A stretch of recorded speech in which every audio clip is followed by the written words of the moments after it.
Hey Garden Fam, welcome back to The Sprout. Today we're talking about one of the most cheerful, easygoing, and rewarding perennials you can grow, Coreopsis. You might know it as Tickseed, and it's called that because the seeds look like tiny bugs. But don't let the name fool you. This plant is pure sunshine in flower form. Those bright yellow, orange, red, or pink daisy-like blooms appear in early summer and keep going all the way until frost. Coreopsis is native to North America, and it's one of those plants that just works. It thrives in poor soil, tolerates drought, laughs at heat, and asks for almost nothing in return. Bees and butterflies love it. Birds eat the seeds in winter. It's deer-resistant. It's perfect for beginners. And there are so many varieties, from low-growing ground covers to tall, airy plants for the back of the border. In this video, I'll teach you everything you need to know: the different types, how to plant, water, fertilize, prune, propagate, and keep your Coreopsis blooming for months. Before we dive in, if you're new here, hit that subscribe button. We put out new gardening videos every week, and I don't want you to miss the next one. Also, drop a comment below. Do you grow Coreopsis? What's your favorite variety? I'd love to hear about it. Now let's get into it. First, let's talk about why Coreopsis is so special. Coreopsis is a genus of about 80 to 115 species, most of which are native to North and South America. It belongs to the aster family, and it's related to daisies and sunflowers. The flowers are actually flower heads made up of tiny disc florets in the center and ray florets around the edges. They come in a huge range of colors: yellow, orange, red, pink, white, and bicolors. The foliage can be lance-shaped, thread-like, or lobed, depending on the variety. Some have fine, feathery leaves that add texture to the garden. Now let's talk about the different types. This is important because they have slightly different needs. Coreopsis grandiflora, large-flowered Coreopsis, has bright yellow flowers, sometimes semi-double or double, and grows about 50 to 80 centimeters tall. It's relatively short-lived as a perennial, usually lasting about 3 years, but it self-seeds readily. Popular varieties include Early Sunrise and Sunfire. Coreopsis lanceolata, lance-leafed Coreopsis, has lance-shaped leaves and grows about 40 centimeters tall. It's drought-tolerant and great for containers and rocky areas. Varieties include Goldfink and Sterntaler. Coreopsis verticillata, thread-leafed Coreopsis, has very fine, thread-like foliage that gives it an airy, delicate look. It's a long-lived perennial and spreads slowly by underground runners.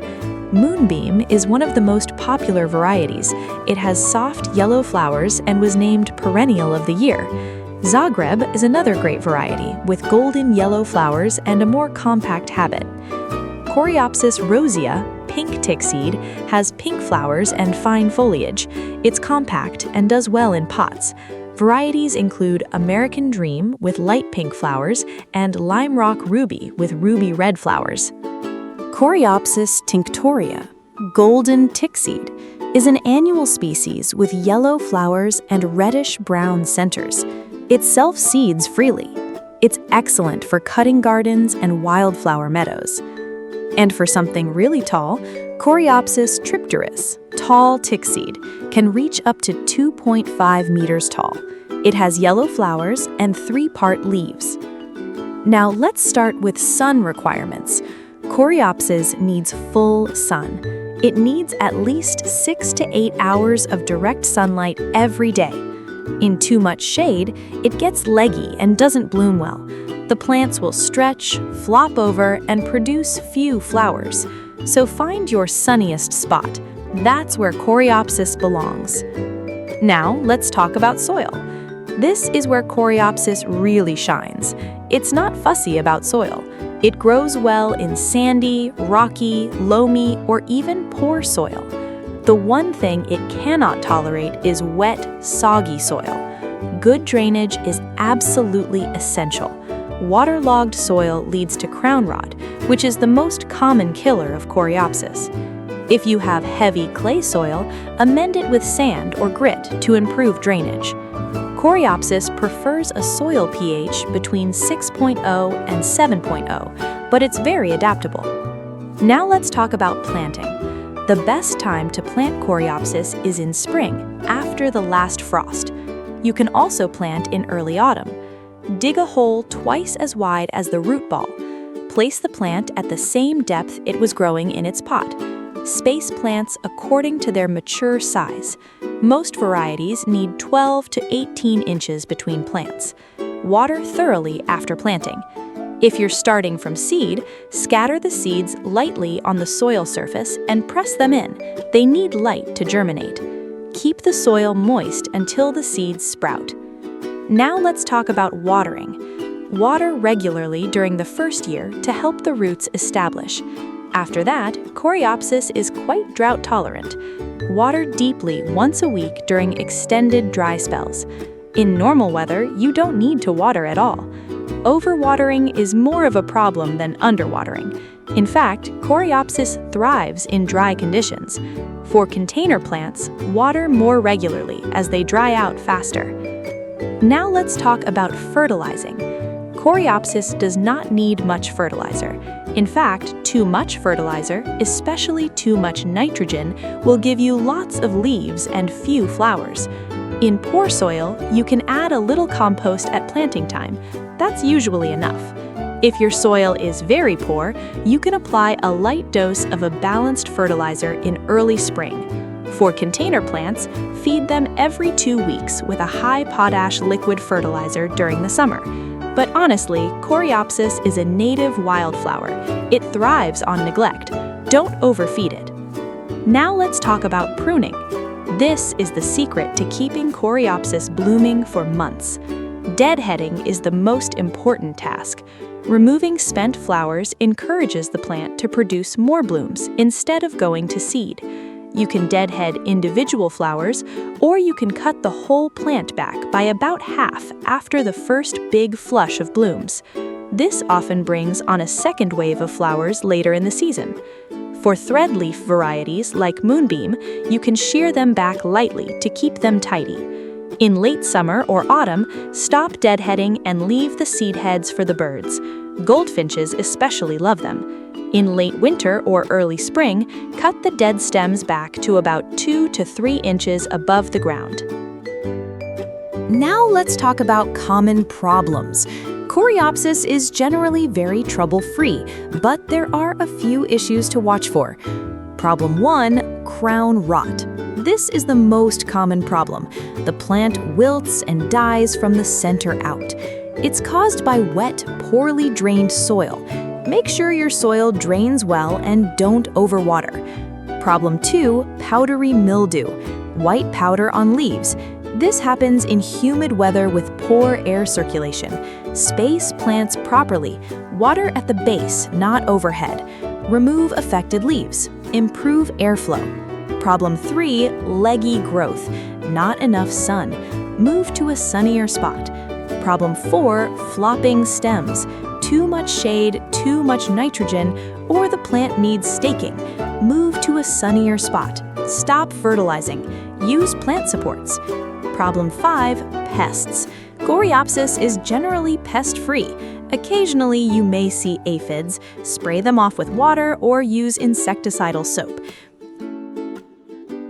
Here's where you come in. Drop a comment below. Do you grow Coreopsis? What's your favorite variety? Do you leave the seed heads for the birds? I'd love to know. Now let's talk about dividing Coreopsis. Perennial types benefit from division every 2 to 3 years. Division keeps the plants vigorous and prevents the center from dying out. The best time to divide is early spring or early autumn. Dig up the entire clump. Use a sharp spade to cut it into sections. Each section should have roots and shoots. Replant the divisions immediately. Water well. Now let's talk about Coreopsis in containers. Coreopsis is excellent in pots. Choose a variety that fits your space. Threadleaf types like Moonbeam or Zagreb are great for containers. Use a pot with drainage holes and a gritty, well-draining potting mix. Water regularly. Containers dry out faster than garden soil. Fertilize lightly in summer with a high potash feed. Deadhead to encourage more blooms. Now let's talk about Coreopsis in the landscape. Coreopsis is incredibly versatile. Planted in borders and beds, it mixes beautifully with other sunlovers like coneflowers, salvias, and ornamental grasses. Planted on slopes and banks for erosion control, its roots hold the soil. Plant it in rock gardens, it loves the heat and drainage. Plant it in mass plantings for a dramatic display. Plant it in cottage gardens, prairie gardens, and Mediterranean-style gardens. The possibilities are endless. Now let's talk about Coreopsis for wildlife. Coreopsis is a pollinator magnet. Bees, butterflies, and other beneficial insects visit it constantly. It's a host plant for several butterfly species, and the seeds feed birds in fall and winter. If you want a wildlife-friendly garden, Coreopsis is a must. Let me give you a few quick answers to common questions. Is Coreopsis an annual or a perennial? Both. There are annual and perennial species. Check the label. When is the best time to plant? Spring, after the last frost. How tall does Coreopsis get? It ranges from 20 centimeters to over 2 meters depending on the variety. Does Coreopsis need full sun? Yes, at least 6 hours daily. Can I grow Coreopsis in shade? It will survive, but won't bloom well. Is Coreopsis deer resistant? Yes, deer generally leave it alone. Let's wrap everything up. Coreopsis is one of the most cheerful and easygoing perennials you can grow. Give it full sun, plant it in well-draining soil. It tolerates poor soil and drought. Water during the first year, then only during dry spells. Don't over-fertilize. Deadhead for continuous blooms. Leave seed heads for birds in winter. Divide every few years. Here's the most important thing to remember. Coreopsis is a native wildflower. It's been growing on roadsides and in prairies for centuries without any help from us. It doesn't need perfect soil, constant water, or fancy fertilizer. Give it sun, water it for the first year, and then let it do its thing. It will reward you with months of golden color, happy pollinators, and a garden that practically takes care of itself.